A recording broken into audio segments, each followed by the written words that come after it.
আসসালামু আলাইকুম এভরিওয়ান, কেমন আছেন আপনারা? তো এর আগের ভিডিওগুলোতে দেখতে পেয়েছেন আমি যখন ছাদের ভিডিও করি, তো গ্রীষ্মকালীন সবজি লাগানো হয়েছে, যে ঝিঙ্গা গাছ, ধুন্দুল গাছ, তো এগুলাও দেখিয়েছিলাম আমি।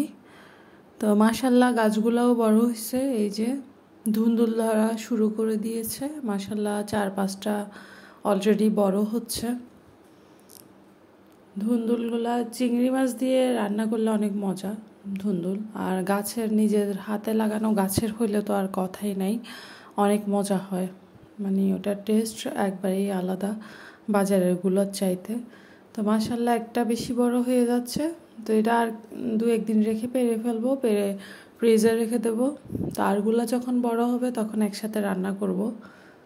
তো দেখতে পাচ্ছেন, আর বৃষ্টি যে হচ্ছে না, এখন যে গরম পড়তেছে, আবহাওয়া তো একবারেই শুষ্ক, প্রত্যেকদিনই পানি দিতে হয় গাছে।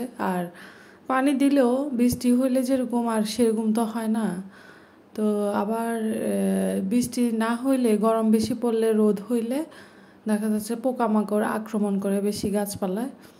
দেখতেছেন এই যে পাতাগুলা ফুটা করে রাখছে, মানে কি পোকা বলে এটা, এটা পাতা খেয়ে ফেলে।